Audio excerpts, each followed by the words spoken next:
السلام على رسوله محمد وعلى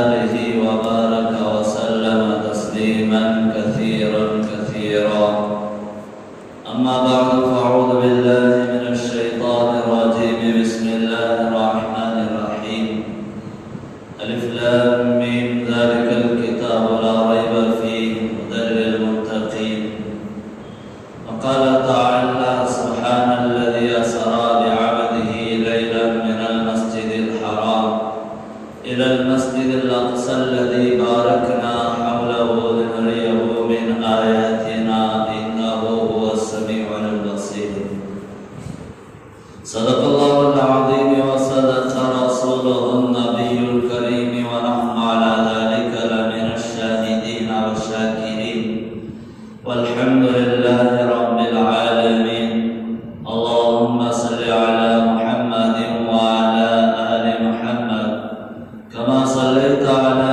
إبراهيم وعلى آل إبراهيم إنك حميد مجيد اللهم بارك على محمد وعلى آل محمد كما باركت على إبراهيم وعلى آل إبراهيم إنك حميد مجيد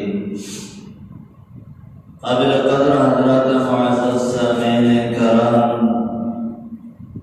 اللہ رب الجلال کا بے انتہا شکر اور احسان ہے کہ اللہ تبارک و تعالی نے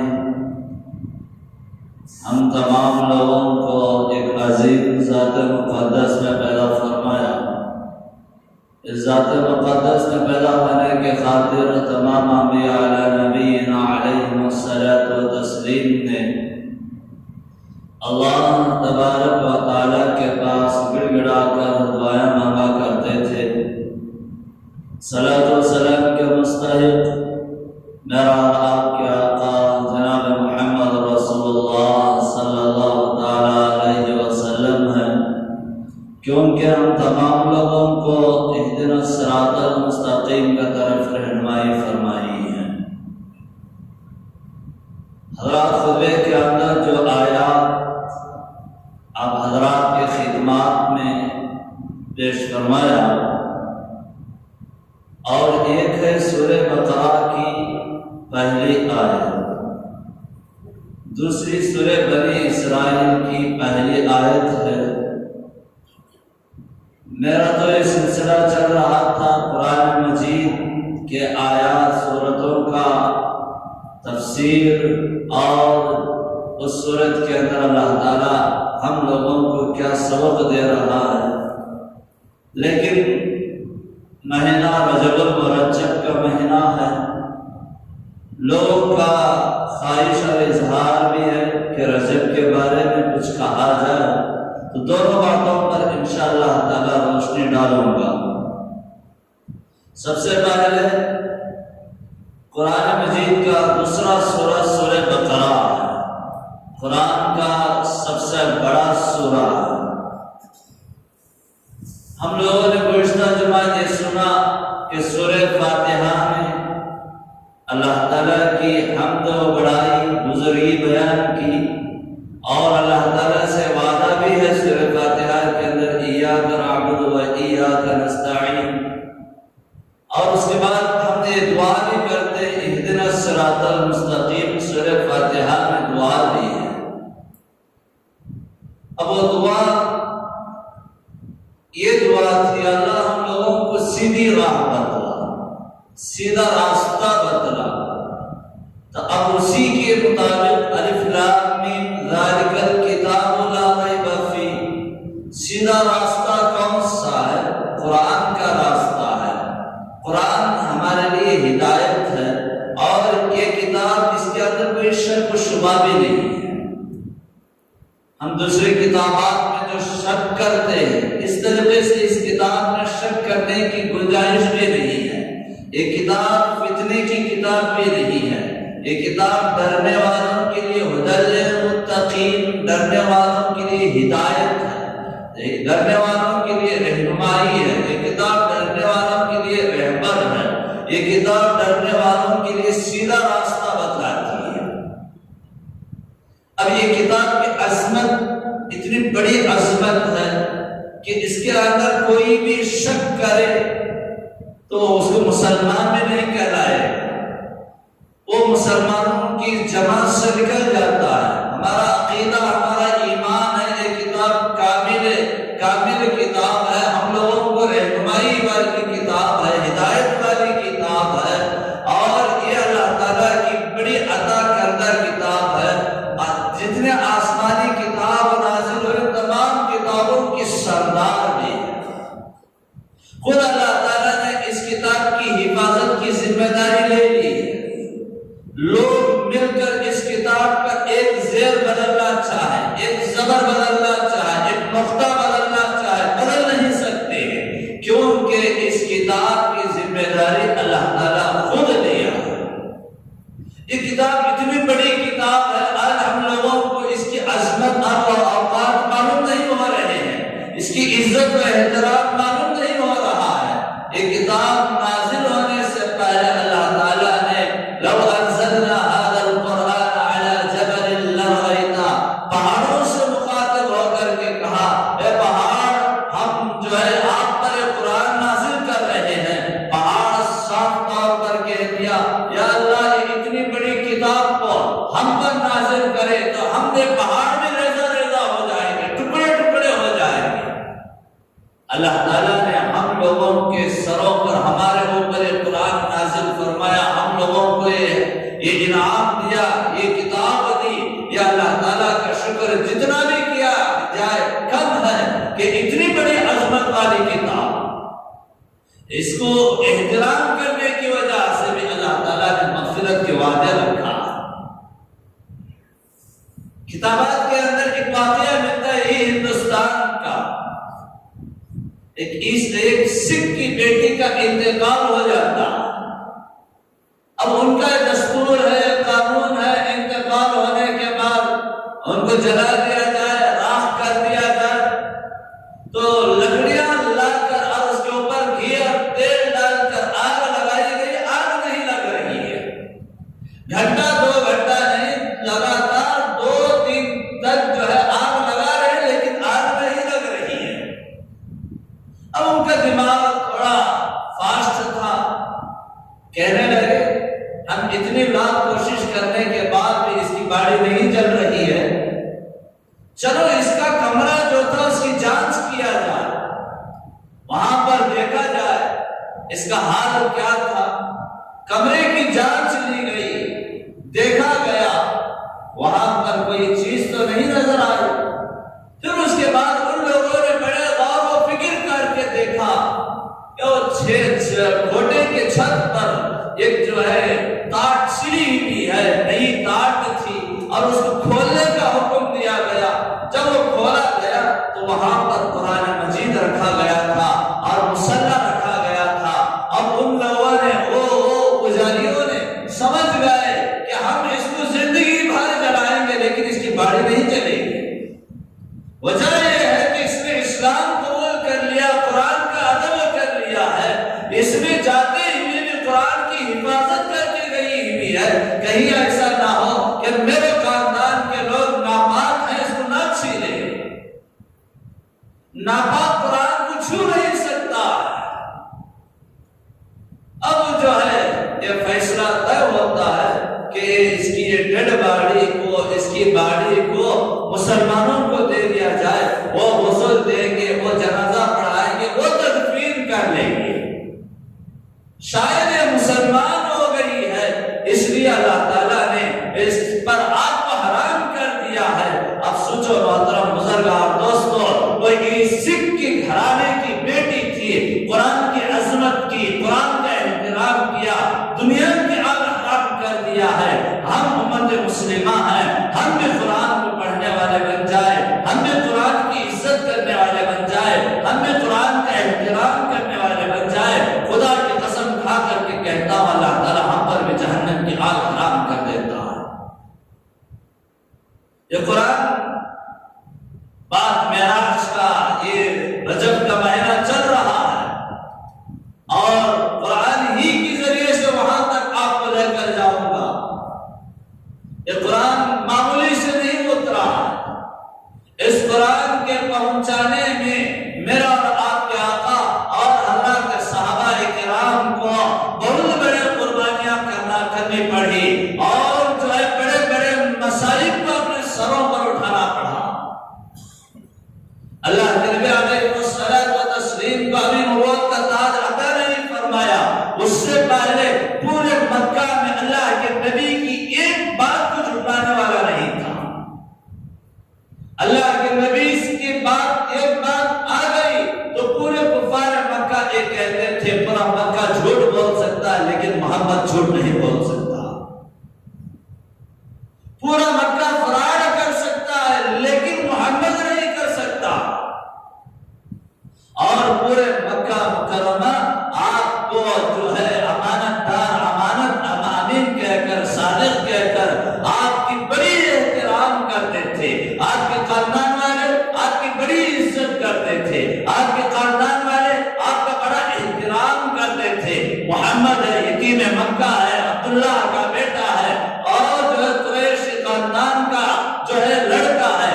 اب یہ اس طریقے سے ادب احترام کرنے والے جب اللہ کے نبی علیہ الصلوۃ والتسلیم کو اللہ تعالیٰ نے نبوت کا تاج عطا فرمایا، حضرت جبرائیل امین علیہ الصلوۃ والتسلیم آئے، اقرأ باسم ربک الذی خلق، خلق الانسان من علق، اقرأ وربک الاکرم۔ اللہ کے نبی نے آپ کو قرآن مجید کو دیا۔ شاید گزشتہ جمعہ پر واقعہ بتایا ہوگا، جب یہ قرآن مجید کی آیات لے کر مائی حضرت خدیجہ الکبریٰ رضی اللہ تعالیٰ عنہا کے گھر پر آپ صلی اللہ علیہ وسلم آئے اور کہا اے خدیجہ جلدی سے کمبل اڑاؤ، ٹھنڈی محسوس ہو رہی ہے۔ اللہ کے نبی کانپ رہے تھے۔ مائی خدیجہ نے بڑا لہجہ اختیار کرتے ہوئے فرمایا ہے میرے سرتاج کیا بات ہے؟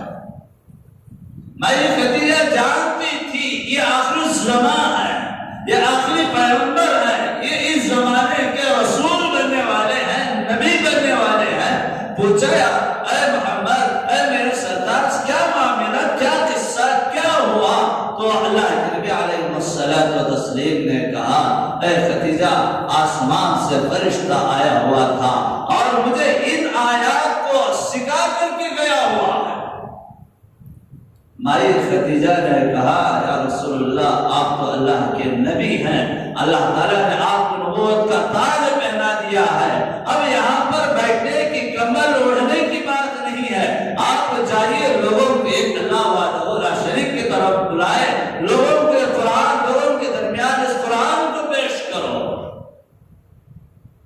جب اللہ کے نبی علیہ الصلوۃ والتسلیم نے اللہ کی طرف بلایا، قرآن کو پیش کیا، اب وہ مکہ آپ سے محبت کرنے والا، آپ کی اطاعت کرنے والا، آپ کے نقش قدم پر چلنے والا، آپ کی بات کو ماننے والا وہی مکہ جو ہے آپ کا مخالف بنتا ہے، آپ کا دشمن بنتا ہے، حتیٰ کہ آپ پر سول بائیکاٹ کر دیا گیا۔ آپ کو نہ اناج دیا جائے گا، نہ آپ سے، آپ کے کلمہ پڑھنے والوں سے اناج لیا جائے گا۔ ایک پہاڑ کی گھاٹی پر آپ کو جو ہے بھیج دیا گیا، یہ ایک دن دو دن نہیں، 2.5 سال اس پہاڑ کی گھاٹی پر اور آپ صلی اللہ علیہ وسلم اور آپ پر جو اسلام قبول کیا، جس نے قرآن کو لیا، ان سب پر جو ہے بڑے مصائب آئے۔ پھر اس کے بعد 2.5 سال بعد یہ بائیکاٹ ختم ہوتا ہے، 2.5 سال بعد، اور پھر بھی آپ صلی اللہ علیہ وسلم کو کفار مکہ نے جینے نہیں دیا۔ حضرت صدیق اکبر رضی اللہ تعالی عنہ فرماتے ہیں آپ نے حجر اسود کے سامنے جو ہے وہاں پر نماز پڑھ رہے تھے، قرآن مجید کی تلاوت کر رہے تھے نماز میں، تو کفار مکہ نے، مشرکین مکہ نے دیکھا کہ محمد رسول اللہ قرآن پڑھ رہا ہے، تو آپ کو حجر اسود کے سامنے آپ کے گلے میں چادر ڈال کر کے کھینچا گیا، سیرت نگاروں نے لکھا ہے خدا کی قسم آپ کے آنکھیں جو تھے آپ کی نبوت والے آنکھیں باہر آ گئی. حضرت صدیق اکبر نے کہا ارے کیوں مار رہے ہو اے یتیم مکہ، اے محمد ابن عبداللہ، آپ کو کیا بگاڑا ہے؟ یہ تو اپنے خدا کی عبادت کر رہا ہے، یہ تو اپنے خدا کی کلام پڑھ رہا ہے، تو تم اس پر اتنا ظلم کر رہے ہو. حضرت صدیق اکبر رضی اللہ تعالی عنہ پر بھی جو ہے ظلم و زیادتی شروع ہو جاتی ہے. اب سارا مکہ آپ کے خاندان والے، آپ کے پڑوس والے، آپ سارا مکہ آپ کے مخالف بنے، تو آپ صلی اللہ علیہ وسلم نے اس قرآن کو دوسروں تک پہنچانے کے لیے آپ نے ارادہ کیا سفر پر، طائف کا سفر کرو. شاید میرے شہر والے بات نہیں مانے اور دوسرے شہر والے میرے بات کو مان لیں گے. اس ارادہ لے کر آپ صلی اللہ علیہ وسلم نے طائف کا سفر کیا. وہاں جا کر اس قوم کے اور اس شہر کے 3 بڑے بادشاہوں سے بات کی تو ان لوگوں نے آپ سے بات کرنا تک گوارا نہیں کیا. آپ پر تانے مارنے لگے، اللہ کے سوا آپ کے علاوہ کوئی اور نبی میں نہیں ملا، اور اگر جھوٹا نبی ہے تو ہم آپ سے بات کرنا گوارا تک نہیں کرتے. تو آپ کو انکار کر دیا، آپ کو تانے مارنے لگے، حتیٰ کہ آپ نے مایوس ہو کر واپس آنے لگے. اور ان بادشاہوں نے آپ پر لچے اور لفنگوں کو لگا دیا، آپ کا مذاق اڑائے، آپ پر تالیاں مارے، آپ پر پتھر برسائے، اور حتیٰ کہ آپ کے جسم اطہر کو خون سے رنگین کر دیا گیا، خون بہنے لگا. آپ نے شہر کے باہر آ کر ایک گھاٹی پر اللہ تعالیٰ سے دعا فرمائی، یا اللہ یہ قوم والے مجھے نہیں جانتے، ان کو ہدایت عطا فرما. اور یہ بھی دعا کی یا اللہ شاید تم مجھ سے ناراض ہو گیا ہے، اس لیے جو ہے لوگوں کے ساتھ یہ معاملہ ہو رہا ہے، مجھے اس وقت تک راضی کرنا جب تک تو راضی ہو جائے. آپ صلی اللہ علیہ وسلم نے پتھر کھا کر قوم کے لیے، امت کے لیے ہدایت کی دعا کی، حتیٰ کہ آسمان سے ملائکہ آ گئے، یا رسول اللہ آپ کا حکم ہو، ایک آندھی چلائیں گے جس سے پورا شہر نیست و نابود ہو جائے گا، یہ پورا شہر بوری کی طرح ہم لپٹ دیں گے، اس پورے شہر کو دونوں پہاڑوں کو ملا کر چکنا چور کر دیں گے.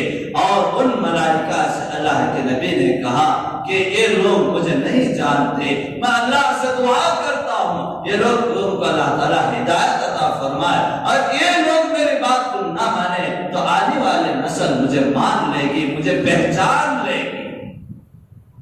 اللہ کے نبی علیہ الصلوۃ والتسلیم نے سفر طائف سے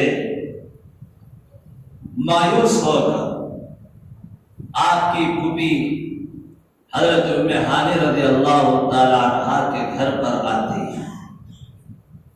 پورا شہر آپ کا دشمن، اور آپ کے چچا کا بھی انتقال ہو گیا، آپ کی بیوی حضرت خدیجہ الکبریٰ رضی اللہ تعالی عنہا کا بھی انتقال ہو گیا.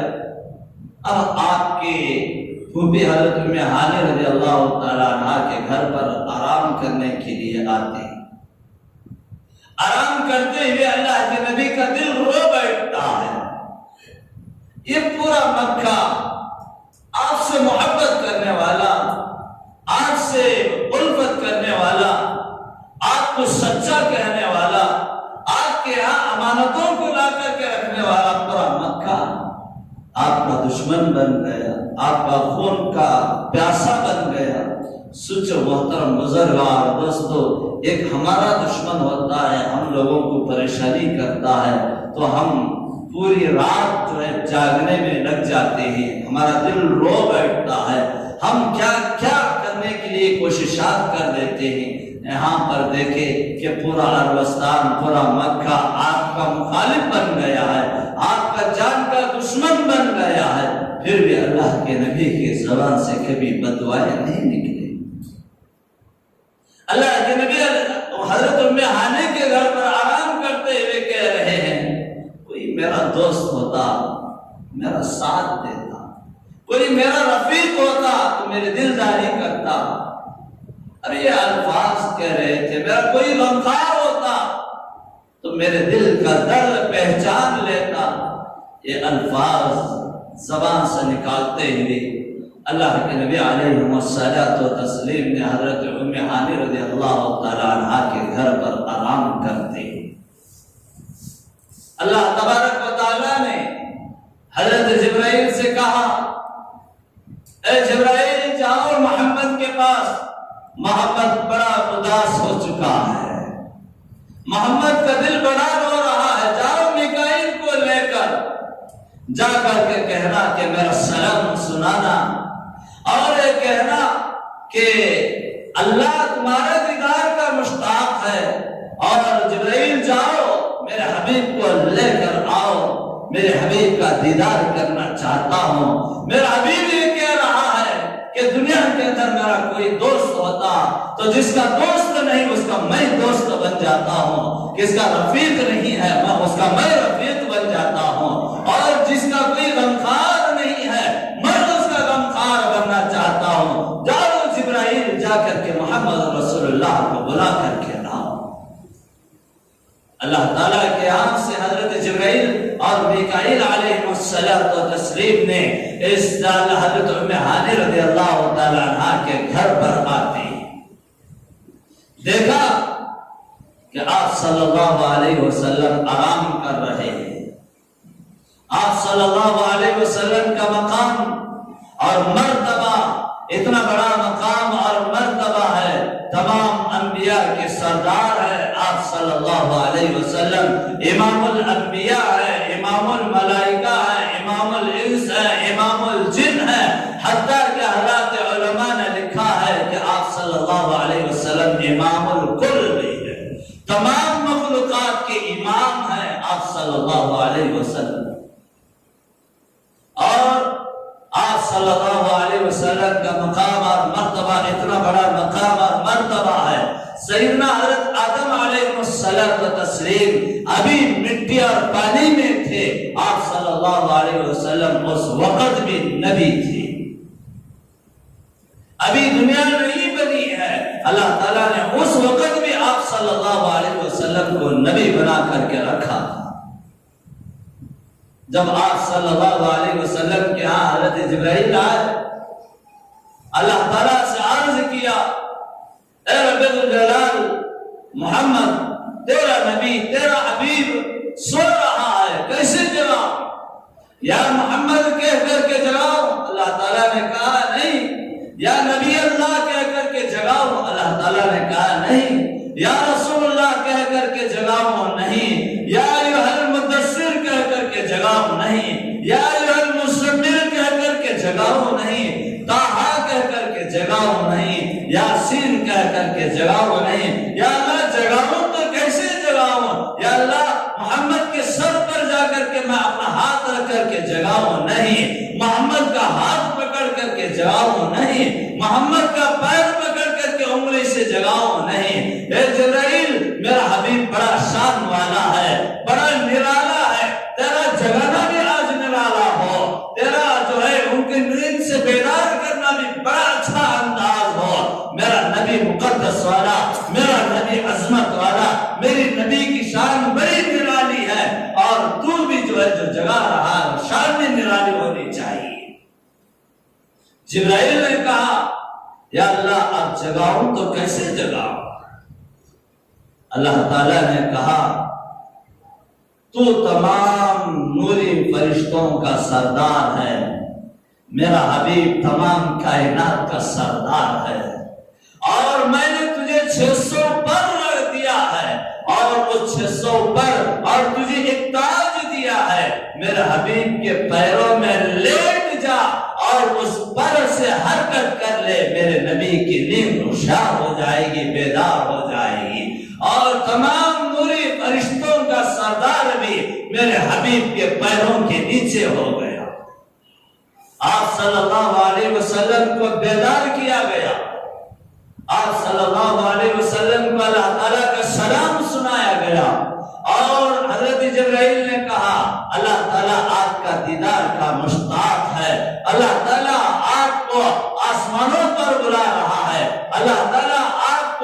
معراج نصیب کر رہا ہے۔ یا رسول اللہ صلی اللہ علیہ وسلم آپ چلیے، قرآن گواہ ہے، سبحان الذی اسری بعبدہ لیلا من المسجد الحرام الى المسجد الاقصى الذي باركنا حوله لنريه من آیاتنا انه هو السمیع البصیر۔ پاک ہے وہ ذات جس نے اپنے بندے حضرت محمد صلی اللہ علیہ وسلم کو رات کے ایک خاص ایک مخصوص حصے میں مسجد حرم سے مسجد اقصی تک لے گئے۔ اب حضرات فقہا نے اور احادیث نبویہ میں بھی آتا ہے، جس نے اس معراج کو انکار کیا، یہ زمینی سفر ہے، ایک آسمانی سفر ہے۔ زمینی سفر کو اسرا کہا جاتا ہے، آسمانی سفر کو معراج کیا کہا جاتا ہے۔ جس نے اس سفر کو انکار کیا وہ کافر ہے۔ اہل سنت والجماعت کا عقیدہ ہے کہ اللہ کے نبی علیہ الصلوۃ والتسلیم کو جیتے جاگتے اللہ تعالیٰ نے معراج عطا فرمائی ہے، اور جو ہے اتنا بڑا سفر کو مختصر وقت میں اللہ تعالیٰ نے پورا کیا۔ اور حدیث کے اندر آتا ہے، جب ہم بھی دیکھا ہوگا ایک دنیا کا دستور ہے، کوئی بڑا آتا ہے، کوئی منسٹر آتا ہے تو ہم جو ہے راستے کو صاف کر دیتے ہیں، ٹریفک کو روک دیتے ہیں۔ اللہ تعالیٰ نے آپ صلی اللہ علیہ وسلم کو آسمانوں پر لے جا رہا ہے۔ اللہ تعالیٰ نے اس کائنات کو جہاں پر جہاں وہیں پر ٹکا دیا، کیونکہ نبی آسمانوں پر آ رہے ہیں۔ یہ نبی کا مقام اور مرتبہ تھا، اور اللہ کے نبی علیہ الصلوۃ والتسلیم نے یہ بھی فرمایا، معراج کا سفر کا جو انکار کرنے والا وہ گمراہ ہے، وہ بددین ہے۔ ہم لوگوں کو اس واقعے کو، اس معراج کے سفر کو اپنے سر کو جھکانا ہوگا، تسلیم کرنا ہوگا۔ اللہ تعالیٰ نے آپ کو آسمان پر لے گیا، آپ کا دیدار کروایا۔ بہرحال جب آپ صلی اللہ علیہ وسلم کو جگایا گیا، مسجد حرم میں لے گئے، اور آپ صلی اللہ علیہ وسلم کو ان کا سینہ مبارکہ چاک کیا گیا، چیرا گیا، آپ کے قلب کو نکال کر کے دھویا گیا، اور جنت سے کچھ مادہ لا کر کے اور جو ہے اس سے دھو کر پھر اسی طریقے سے آپ صلی اللہ علیہ وسلم کو سینے کو درست کر دیا گیا۔ آپ صلی اللہ علیہ وسلم کا یہ زمینی سفر مسجد حرم سے مسجد اقصی تک ہوا۔ وہاں پر براق کو پیش کیا گیا۔ براق وہ جانور ہے جس کو اللہ کے نبی علیہ الصلوۃ والتسلیم اور حضرات ملائکہ کے علاوہ دوسرے کوئی نہیں دیکھا۔ وہاں پر جب اللہ کے نبی علیہ الصلوۃ والتسلیم کو مسجد حرم سے باہر لایا گیا، براق کو تیار کیا گیا تھا۔ وہ براق گھوڑے سے ذرا نیچا، خچر سے ذرا اونچا تھا۔ حضرات ملائکہ وہاں پر آپ کے استقبال کے لیے آئے ہوئے تھے۔ اب جس کو ہم براق کہتے ہیں، اب یہ اس کی بڑی عظمت ہمارے دلوں کے اندر ہے۔ حالانکہ اس جانور کو، اس سوار کو دیکھنے والے کون تھے؟ حضرات ملائکہ اور آپ صلی اللہ علیہ وسلم تھے۔ آج ہمارے گھروں میں، آج ہمارے مکانوں میں، آج ہمارے دفتروں میں، آج ہمارے دکانات میں ایک تصویر ملتی ہے جس کا سر گھوڑے کا ہوتا ہے اور اس کے دو پر ہوتے ہیں، اور اس کے اوپر یہ لکھا ہوتا ہے براق النبی صلی اللہ علیہ وسلم لکھا ہوا ہوتا ہے۔ اس زمانے میں کوئی آرٹسٹ وہاں پر دے کر کے یہ میں تصویر نہیں بنائی۔ اب اس زمانے کے آرٹسٹوں کو کہاں سے وہ تصویر مل گئی ہے؟ ہمارا عقیدہ یہ ہو گیا ہے، اور اس کا ہم پوجا کرتے ہیں، اس کے سامنے بتیاں جلاتے ہیں، اس کو آگ لگاتے ہیں، خدا کی قسم کھا کر کے بولتا ہوں اگر وہ سچی تصویر بھی ہوتی، اللہ کے نبی علیہ الصلوۃ والتسلیم کا حکم ہے جس گھر کے اندر جاندار تصویر ہوتے ہیں اس گھر کے اندر اللہ کے فرشتے داخل نہیں ہوتے، اور اس کو سچ بھی مان لیا جائے اس کو گھروں کے اندر لگانے کا حکم نہیں ہے۔ یہ بدعقیدے کو ہم نکالنی چاہیے، اپنے گھروں سے نکالنی چاہیے۔ اور میں نے حضرات علماء سے یہاں تک کہ سنا ہے ہم اپنے بچوں کو جو کھلونے دلاتے ہیں اپنے شوکیش میں سجانے کے لیے جو گڑیا ہم بولتے ہیں، اور کل قیامت کے دن اللہ تعالیٰ کہتا ہے تو نے اس گڑیا کو بنایا ہے، اس جاندار تصویر کو خریدا ہے، چل اب اس کے اندر روح کو ڈال دے۔ کس کی طاقت ہے کہ روح کو ڈالے؟ اس لیے میں کہتا ہوں کہ جاندار تصاویر اپنے گھروں میں نہ رکھے، نکالو گھروں سے باہر۔ ہم کچھ کہے تو آپ کو برا لگتا ہے، حالانکہ آپ کی اصلاح اس کے اندر ہے، حالانکہ رحمت کے فرشتے آپ کے گھروں میں داخل نہیں ہوتے ہیں۔ بار بار سال میں یہ کہتا ہوں، معراج کی بات آئی باقاعدہ یہ کہتا ہوا آ رہا ہوں میں، جب بھی ہم دوسرے کے گھروں میں پہنچتے ہیں جب دیکھتے ہیں باقاعدہ ہم لوگ جو ہے اس جاندار تصاویر کو بڑے شوق کے ساتھ سجا کر کے رکھتے ہیں، یہ اجازت نہیں ہے۔ جمعہ کے بعد جاؤ نکالو سب۔ اب یہ تصویر جو براق النبی کہہ کر کے ہم لگا کر کے رکھ رہے ہیں یہ بھی سچی تصویر نہیں ہے۔ اگر کسی کو اس سے محبت ہو گئی ہے تو دل درد ہوتا ہوگا، اور دل میں میرے بارے میں جو ہے دشمنی بھی پیدا ہوتی ہوگی، کوئی پرواہ نہیں ہے، کوئی ڈر نہیں ہے۔ اللہ کا واسطہ دے کر کے کہتا ہوں آپ کی اصلاح کے لیے کہہ رہا ہوں، اس کی محبت کو دل سے نکال دو اور فوراً گھر سے نکالو۔ اور میں نے یہ بھی دیکھا بعض گھروں کے اندر برے پر لگا کر کے رکھتے ہیں، وہ لگانے سے ہمارے یہاں برکت آ جائے گی، یہ بھی نہیں ہے۔ وہ رہنے سے جو برکت آتی تھی وہ برکت بھی چلے جاتی ہے، اس لیے کہ وہ سچی تصویر رہی ہے، اگر سچی بھی ہے تو اس کے لگانے کی اجازت بھی نہیں ہے۔ اس کے ساتھ ساتھ دوسرے تصاویر، مثال دو، ماں باپ زندہ تھے، ماں باپ کی خدمت کرنا تھا، ماں باپ کا احترام کرنا تھا، نہیں کیا۔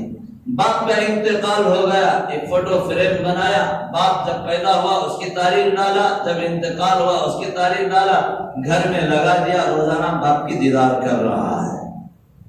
یہ باپ کی محبت نہیں ہے، ماں باپ کی محبت نہیں ہے، یہ ماں باپ کے ساتھ بغاوت ہے۔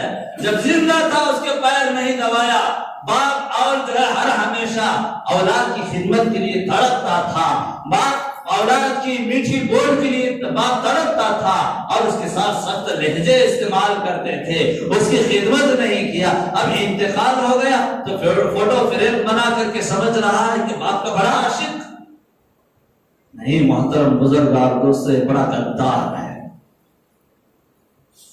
بڑا غدار ہے۔ باپ کے انتقال کے بعد کیا کرنا ہے؟ روزانہ قرآن پڑھو، روزانہ جو ہے غربا کو کھانا کھلاؤ، کپڑا پہناؤ، ثواب جاریہ کرو، اور ایک اللہ تعالیٰ سے ارادہ کر لو جو کر رہا ہوں یہ میرے ماں باپ کے ثواب پہنچ جائے، یہ عمل کر، غلط نہیں کرتا۔ لہذا محترم بزرگار دوستو، اگر کوئی ماں باپ کی تصویر بنا کر فوٹو فریم بنا کر کے رکھا بھی ہے تو نکال ڈالو، اور جو ہے جتنے جاندار تصاویر گھروں میں ہیں وہ تصاویر کو نکالو۔ اگر وہ وہاں پر جو دیکھنے والے، کھلی بات میں کہہ رہا ہوں، ایک حضرت محمد رسول اللہ تھے، حضرات ملائکہ تھے، اس کے سوا دوسرا وہاں پر کوئی نہیں تھا، اب وہ تصویر غلط ہے، اگر سچ بھی ہو تو لگانے کی اجازت نہیں ہے۔ بہرحال پھر اس کے بعد آپ صلی اللہ علیہ وسلم کو اس براق پر بٹھایا گیا، وہاں سے جو ہے آپ صلی اللہ علیہ وسلم کا جو ہے سفر شروع ہوتا ہے۔ میرا سفر، جس کو اس سفر کو اسرا کہا جاتا ہے، ایک مقام پر دیکھا کہ آپ صلی اللہ علیہ وسلم کو ایک بڑھا بلا رہا ہے۔ آپ صلی اللہ علیہ وسلم کا حضرت جبرائیل نے کہا یا رسول اللہ اس کے طرف نگاہ نہ بڑھاؤ، اس کے طرف دھیان نہ دو۔ پھر اس کے بعد دیکھا کہ اور ایک مقام پر ایک بڑھیا بلا رہی ہے، تو آپ صلی اللہ علیہ وسلم کو حضرت جبرائیل نے کہا یا رسول اللہ اس کے طرف بھی نگاہ نہ بڑھاؤ۔ اللہ کے نبی علیہ الصلوۃ والتسلیم نے کہا کہ اے جبرائیل یہ بڑھیا کون ہے؟ اللہ کے نبی علیہ الصلوۃ والتسلیم کو حضرت جبرائیل نے عرض کیا یا رسول اللہ یہ بڑھا جو تھا وہ شیطان تھا، آپ کو اپنے طرف مائل کرنا چاہتا تھا، اور آپ اس کی طرف مائل ہو جاتے آپ کی امت بھی اس کی طرف گمراہ ہو جاتی۔ وہ بڑھیا جو تھی وہ دنیا تھی، بس دنیا کی جو ہے عمر اتنی ہی رہ گئی ہے، دنیا کی عمر بس اتنی ہی رہ گئی ہے۔ اب دیکھیے محترم بزرگار دوستو، اب دنیا کب قیامت آئے گی نہ آئے، کب آئے گی کسی کو علم نہیں ہے، اور قیامت کے آثار جو ہیں وہ سب نمودار ہیں، اپنے آنکھوں کے سامنے موجود ہیں۔ تو لہذا اس سے پہلے اپنے زندگیوں کو سدھارو۔ میں نے بات شروع کیا تھا ذالک الکتاب لا ریب فیہ، یہ کتاب کے اندر شک و شبہ نہیں ہے، ھدی للمتقین، یہ کتاب ڈرنے والوں کے لیے ہدایت ہے۔ اگر ہم لوگ اس کتاب کے مطابق زندگی بسر کریں گے، کتاب کے مطابق ہم چلیں گے، اس قرآن کو لے کر قرآن کی ایک ایک بات پر عمل کریں گے، پھر اس کے بعد ہماری زندگیاں کامیاب ہو جاتی ہیں۔ اور یہ قرآن کا علم ایک دوسرے کو دیتے رہو، قرآن سیکھو، قرآن کو پڑھنے کے لیے عمل کرنے کے لیے دیا گیا ہے۔ گزشتہ جمعوں پر میں نے یہ کہا کہ ہم لوگ قرآن کے استعمال اپنی ضرورت کے لیے کر رہے ہیں، ایسا نہیں محترم بزرگار دوستو۔ قرآن کو ہر ہمیشہ پڑھنے کے لیے، اس کے مطابق زندگی بسر کرنے کے لیے اللہ تعالیٰ نے عطا کیا۔ اس قرآن کو پہنچانے کے لیے ابھی میں نے یہ واقعات کو بیان کیا، بڑے مسائل کو، بڑے پریشانیوں کو اللہ کے نبی علیہ الصلوۃ والتسلیم نے اپنے سر پر اٹھایا ہے، لیکن قرآن آج ہمارے گھروں میں بددعا کر رہا ہے۔ قرآن جو ہے سالوں سال گزر جاتے ہیں، ہم قرآن کو نہیں اٹھاتے ہیں۔ نہیں محترم بزرگار دوستو، قرآن کو اٹھاؤ، روزانہ اس کو سینے سے لگاؤ۔ پڑھنا نہیں آتا ہے، پڑھنے کی کوشش کرو، اگر پڑھنے کا وقت بھی نہیں ہے کم از کم قرآن کو اٹھاؤ۔ پڑھنا نہیں آ رہا ہے، قرآن کی ہر لائن پر جو ہے اپنے انگلی کو پھیرتے جاؤ، سینے سے لگاؤ، سینے میں ایک ٹھنڈک محسوس ہوتی ہے۔ قرآن سے محبت کرنے والا، قرآن کو پڑھنے والا، قرآن کے مطابق عمل کرنے والا، قرآن سیکھتا ہوا جو مر جاتا ہے، کل قیامت کے دن قبر سے جب اٹھتا ہے وہ قرآن پڑھتا ہوا اٹھے گا اور قرآن سے محبت کرتا ہوا اٹھے گا۔ اتنی بڑی عظمت ہے۔ میں نے ابھی خطبے کے شروع میں ایک واقعہ بیان کیا، ایک سکھ خاندان کی قرآن کی عزت کی اللہ تعالیٰ نے دنیا کی آگ اس پر حرام کر دیا، اور ہم بھی قرآن کو اپنے سینے سے لگائیں گے، قرآن کے مطابق زندگی بسر کریں گے۔ یہ قرآن کی وجہ سے اللہ تعالیٰ نے ہم لوگوں کو بھی جہنم کی آگ حرام کر دیتا ہے۔ بس یہی چند کلمات تھے، آپ حضرات کی خدمات میں رکھا۔ انشاءاللہ آئندہ جمعہ پر جو ہے آیت الکرسی کا ترجمہ، یہ بھی سورہ بقرہ میں آتی ہے، اور اس کے اندر آیت الکرسی میں اللہ تعالیٰ کیا کہہ رہا ہے، اور اللہ تعالیٰ کے نبی علیہ الصلوۃ والتسلیم کو سفر معراج پر مسجد اقصی سے آسمانوں تک وہاں تک لے گئے، وہاں اس درمیان میں کیا کیا عجائب اللہ کے نبی کو دکھائے گئے، ان باتوں کو بھی لاؤں گا۔ بس دعا فرمائے اللہ تعالیٰ کہنا اور سننے سے زیادہ عمل کرنے کی توفیق عطا فرمائے۔